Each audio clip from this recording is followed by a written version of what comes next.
Day 18 of Diddy's trial has just concluded, and this time, the public has been given exclusive access to audio recordings that reveal even more disturbing details about Diddy's actions. Renowned commentator Joe Rogan has broken down these revelations, exposing Diddy in ways that suggest he's beyond saving. Adding to the chaos, Diddy's lawyers have just filed for a mistrial, claiming that Cassie lied during her testimony. Victim 3, Jane, has returned to the stand, visibly emotional as she described the horrors Diddy forced her to endure during their alleged encounters.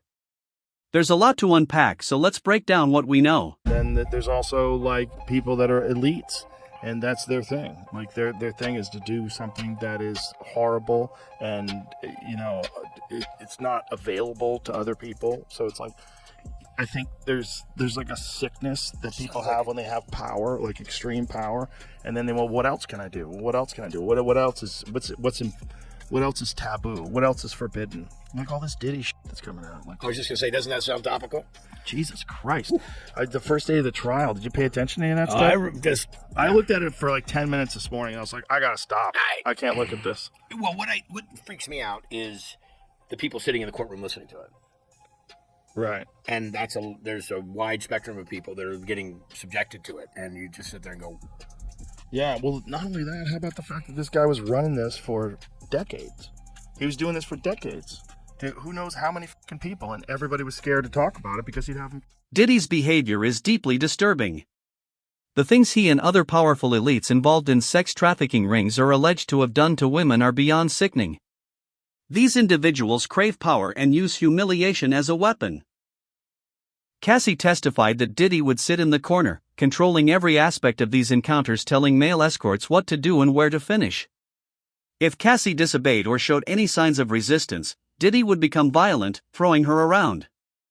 To him, Cassie wasn't a person, she was an object to be used and played with. Yeah, it's really wild, man. Evil is a real thing, Nobody wants to believe, because if you believe in the devil, right? If you believe in Satan, you believe in something that's silly. Like most people a lot of people believe in God. If you ask people, do you believe in God? Yeah, well, I'm not religious, but I believe in God. Okay, well, do you believe in the devil? Most people will say no. But do you believe in evil acts? Well, yeah, well, people certainly do evil things. Well, where do you think that comes from? If evil is real, what is it about us that makes us want to deny the possibility that there's some nefarious force that is in human beings, that influences human beings? It's not as simple as like some people are bad, some people are good. No, maybe evil is a real element that you have to fight in life. And that maybe this is just something that's been documented all throughout history, but our arrogance, our secular society, wants to keep us from recognizing that as an actual fact. Victim 3, who was once Diddy's girlfriend under the pseudonym Jane, broke down on the stand today. She recounted how Diddy allegedly forced her to be intimate with multiple men simultaneously and would feed her drugs nightly to keep her awake and compliant. The trauma she described paints a horrifying picture of Diddy's control and abuse. The third alleged victim, who goes by the pseudonym Jane, was back on the witness stand for her first full day of testimony. The prosecutor played an audio recording for the jury of a hotel night with a male prostitute Jane identified as Dawn. On the recording, Jane and Dawn are looking for a condom, but Combs didn't allow it and can be heard saying, quote, "You're taking that expletive." Jane testified, quote, "I just didn't want to disappoint my lover. He would be unhappy and wouldn't be satisfied with me." Jane went on to tearfully tell the jury about her birthday in 2023 when she said she was made to have sex with 3 different men in addition to Combs. The prosecutor asked why. Jane responded, "I don't know. It had become so routine," and added that she turned robotic. Jane told the jury that after a while, Combs didn't have to directly ask her for these hotel nights. She testified, "I knew it was to be expected." Combs has pleaded not guilty to all charges. If convicted, he faces the possibility of life in. The most troubling aspect is that Diddy's accomplices remain hidden in the shadows. It's clear he wasn't acting alone. Flight logs show he was distributing women across the globe, but to whom remains a mystery. Unlike Jeffrey Epstein, Diddy reportedly has tapes of his activities, which is why witnesses have been disappearing. The case is revealing a dark underworld that many believed was just a rumor. I've had conversations with people about it, and it's like, Jesus, like just trying to get the documents, like when they're trying to get the Epstein files, like the state of New York, one of the district attorneys was they were hiding documents that have forced them to get documents. I think there's so many powerful people that are on those lists. There's so many powerful people that went and partied. Air quotes, partied. And how many of them went to the Diddy party? Have you been paying attention to the trial? Oh, yeah. Trials. Wild. Why don't they air it? The same way they aired the coverage that, Johnny Depp got. I know. Why don't they? I don't know. They should. The ratings would be amazing. Unreal. Yeah. Like, what are you doing? Why wouldn't you air that? What's going to happen, though, you think? Well, Diddy's going to be in jail for the rest of his life. I think he's probably going to get. Think he's insane, though? I don't know. I don't even think it matters. I mean, it's a lot of it is. But then it's just another Epstein. It's Elaine Maxwell. Well, there's someone indicted and nobody else. Indicted for getting kids to right no to, one. to no one. Right. We're like, what is the next crazy thing that's going to explode in the news? Is Bill Clinton's going to have an OnlyFans? Like, what is going to happen? What is the next thing that's going to make us all go, what the fuck? Like, what the fuck is going on? It's coming. How many guys were on video saying, "Ain't no party like a Diddy party"? How many people like openly talked about being there? LeBron? Yeah, how Ashton Kutcher, all these people. Like, you guys all went. You didn't see nothing? You didn't see nothing? Yeah. Donnell? Donnell went? Did he? Of course he did. Trying to defend himself. Is he really? Yeah. Is he trying to defend himself right now? It's pretty funny. I gotta call him up. Donnell, you gotta back away from that. Isn't there a video with Kamala? She was at one of the Diddy parties? Isn't she in the background with?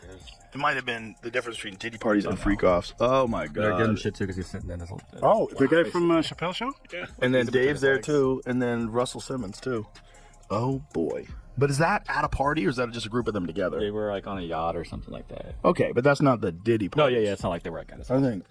Joe Rogan recently broke down Diddy's covert plan on his podcast. He explained that some of Hollywood's biggest stars were present at these parties, celebrities who were there to make young artists feel comfortable. Once inside, victims were handed spiked drinks and coerced into performing degrading acts. This network of elites was complicit, and their involvement runs deep. You think Diddy was rogue or Diddy was like a Epstein type? It's working for somebody. That's a good question.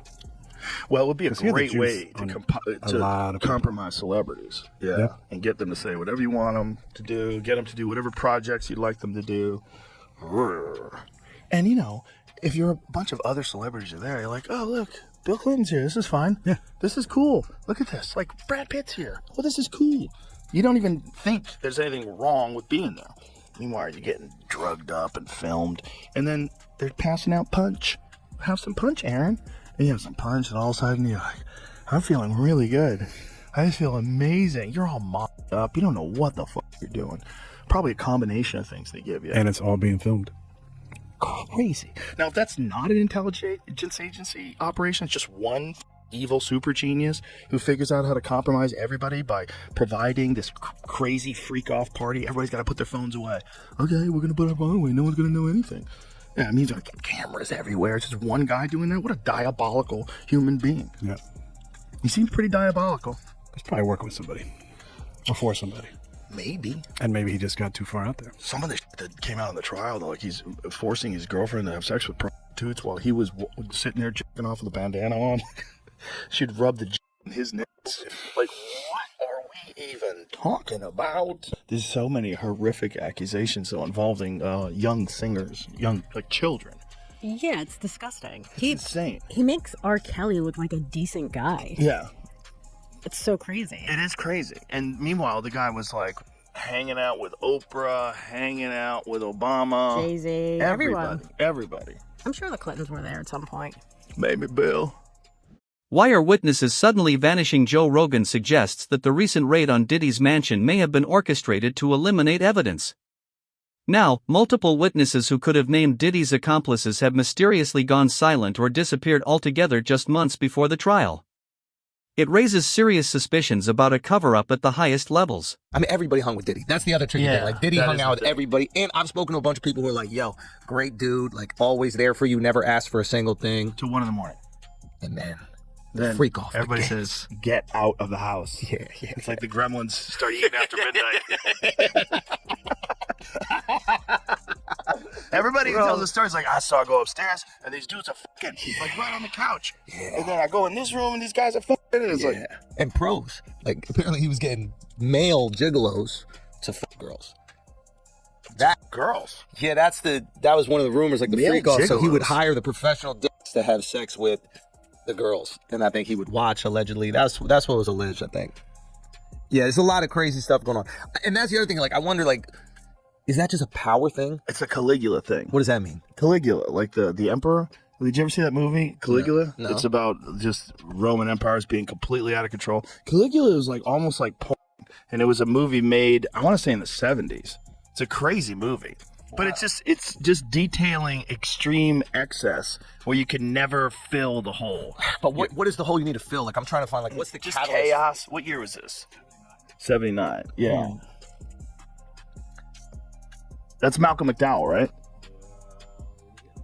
Yeah. Yeah, the dude from Clockwork Orange. Oh, yeah. It's a crazy movie, man. But But it's still mild in comparison to what Absolute have. Absolute power corrupts. Caligula. Okay, so then there's the question. It's like, can you take a completely normal person, give them power, and then they become that? Or does it take a power-hungry person that has this void that needs to be filled, and then when they are given that power, you see the worst version of them? Ask a CIA boy. I bet he's got the answers. I bet he knows the exact formula. One witness under federal protection had her true identity leaked despite court orders meant to keep her safe. This case isn't just about a corrupt music executive anymore, it's exposing the sinister darkness lurking within Hollywood. Someone appears to be pulling strings behind the scenes to protect powerful figures, and the witnesses are feeling the pressure. By the way, interesting update from court. Sean Combs' counsel Alexandra Shapiro says some people on the internet think they figured out who Mia is. We got this video, again, that might be used to impeach her credibility. We got this video also from random people on the internet. We don't think this was ever posted on her social media. It was on some random website. Should we show it to you? I got to ask you. I have to move on to this question, Serena. This is quite alarming. How is this possible?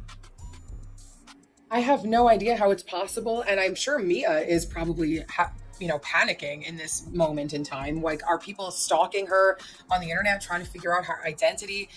She testified that she was a rape victim, essentially. There's rape shield laws that exist to try to protect people in her position. And so this is really getting very nerve-wracking probably for her and just absurd for the courtroom. If someone revealed her identity, is that a crime, Tyler?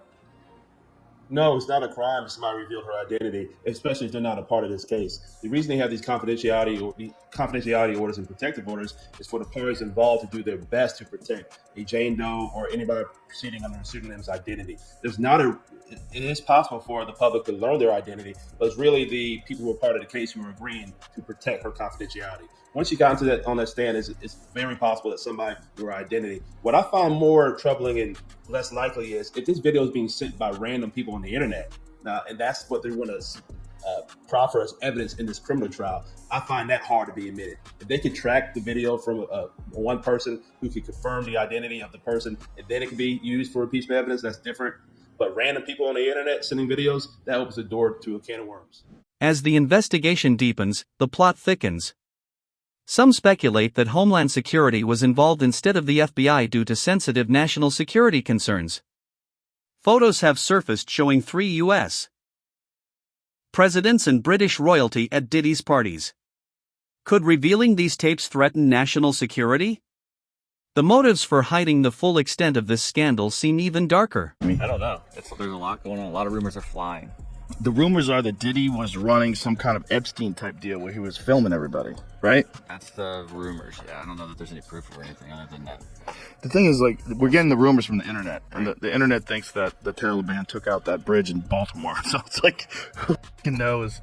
Who knows what's real? That's what Diddy's lawyers, I think, said. I was like, that these are just trumped up charges. Not trumped up, I don't think they said that, but like bullshit charges.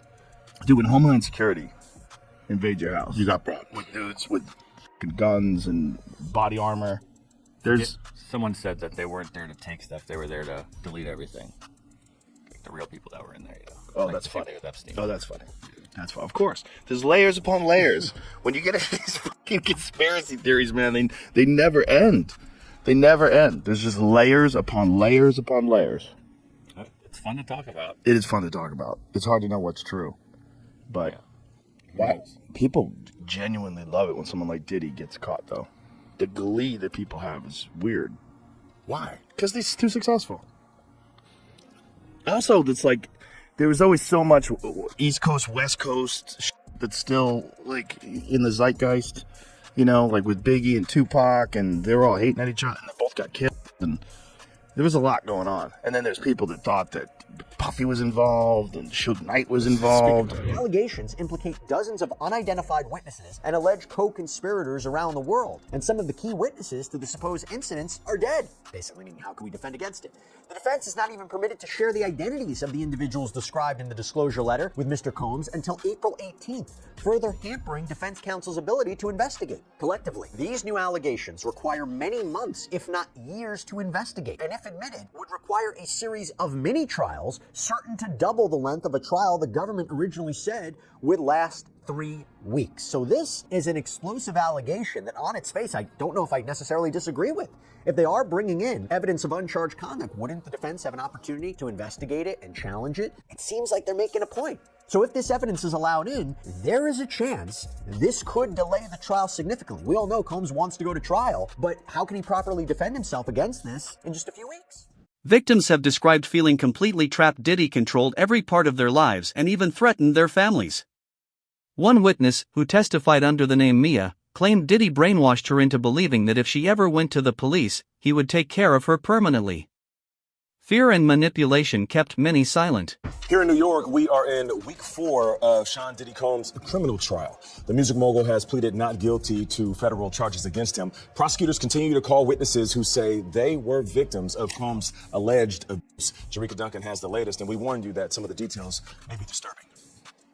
A former personal assistant for Sean Diddy Combs returned to the stand Monday after accusing the rap mogul of physical abuse and sexual assault.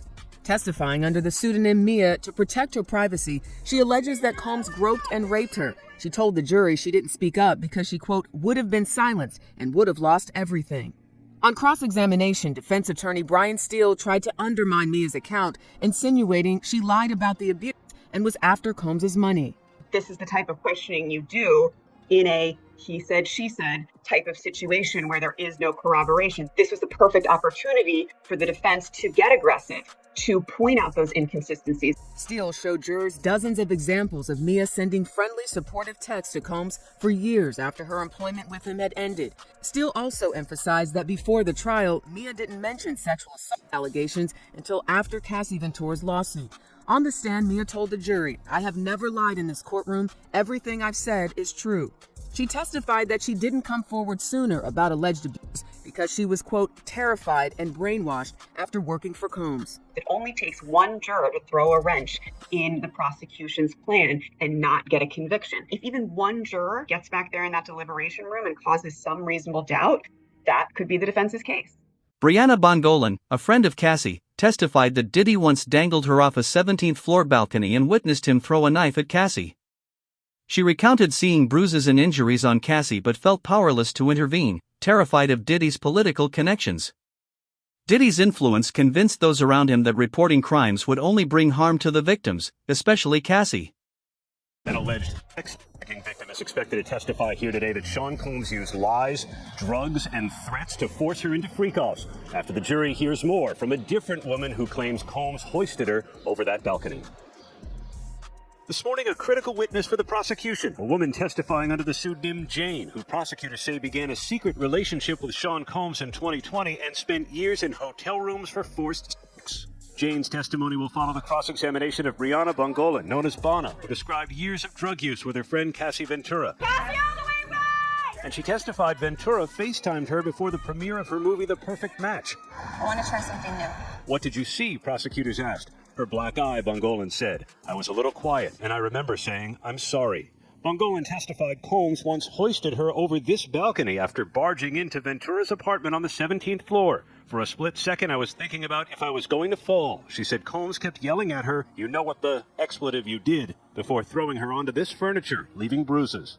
Combs denied it happened, and the defense challenged her account. We have some video of her as well. And so she has been testifying about a particular incident in which Sean Combs dangled her over a balcony. We have some full screens we can put up for you in which we're telling you a little bit about who Brianna is. Now, she goes by the name Banna. She's a friend of Cassie Ventura, who sued Combs in 2024 for allegedly groping her and dangling her over a balcony.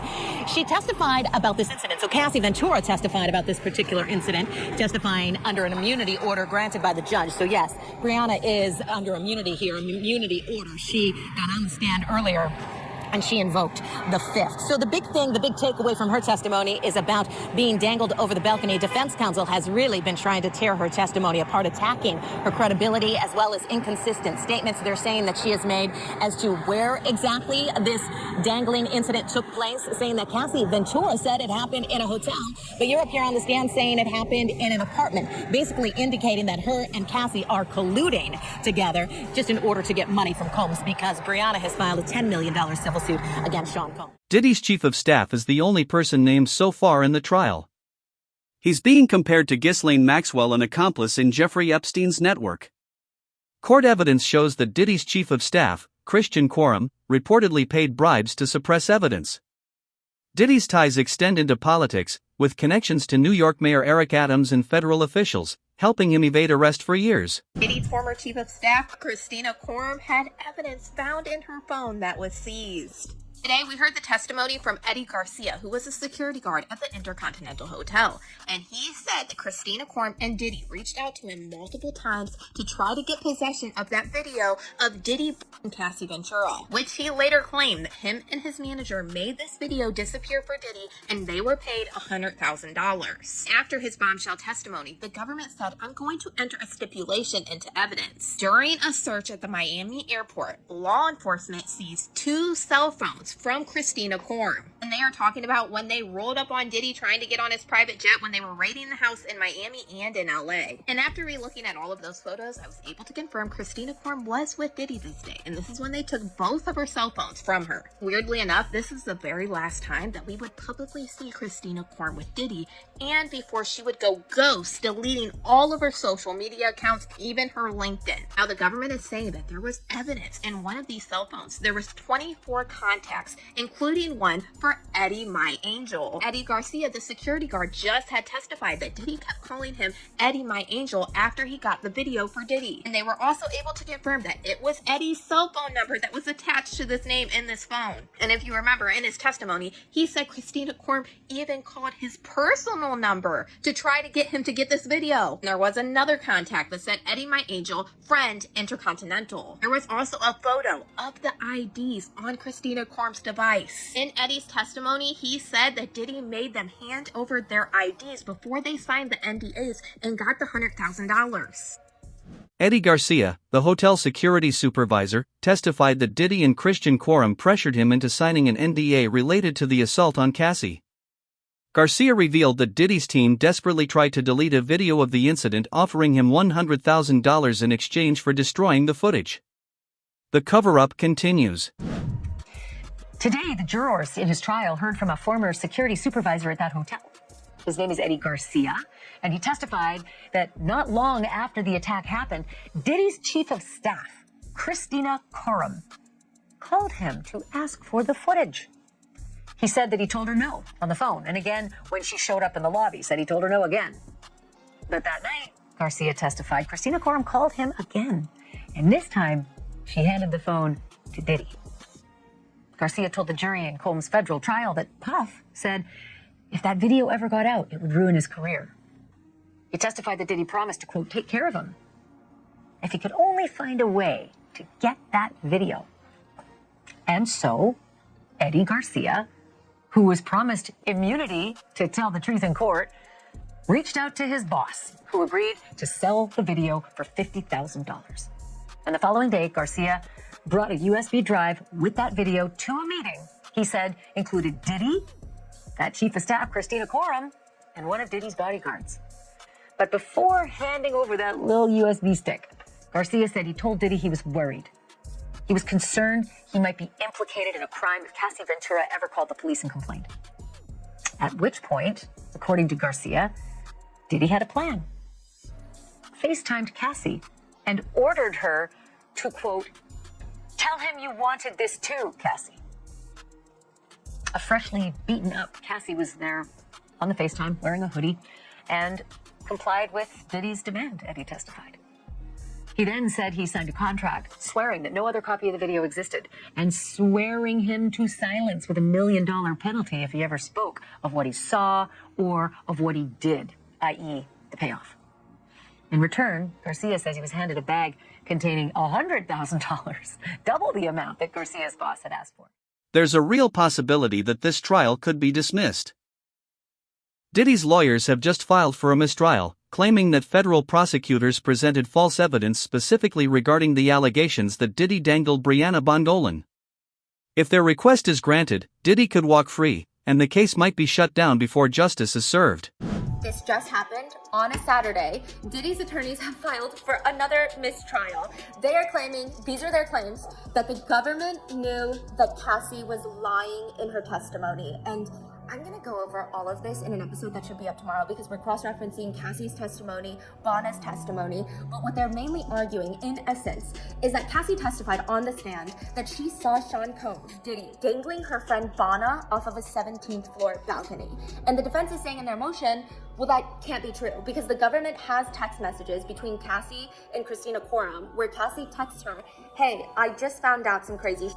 Okay, I'm gonna redo the full text verbatim, but it says, hey, I just found out some crazy shit. He came into my house while my friends were here and we were all sleeping and they woke me up because he was ringing the bell crazy at 3 a.m. And when he came in, I went to my room and he went at Bonna, choked her, and then dangled her feet off the balcony. This is crazy, ... I have to stay away. So the defense is arguing that the prosecutors knew that Cassie did not see Diddy dangling Bonna off the balcony, and yet they proceeded to ask her multiple questions about what she saw that night. They put in their motion for a mistrial. This is their last sentence, quote, accordingly, the court should grant a mistrial based on prosecutorial misconduct. Victims are speaking out, witnesses are vanishing, and powerful figures are still protected. The question is no longer just whether Diddy will be held accountable, but how many others will fall with him. Will justice finally prevail, or will the elite continue to bury the truth? Stay tuned, this story is far from over. Like, subscribe, and hit that bell so you don't miss the next chapter in exposing Hollywood's darkest secrets.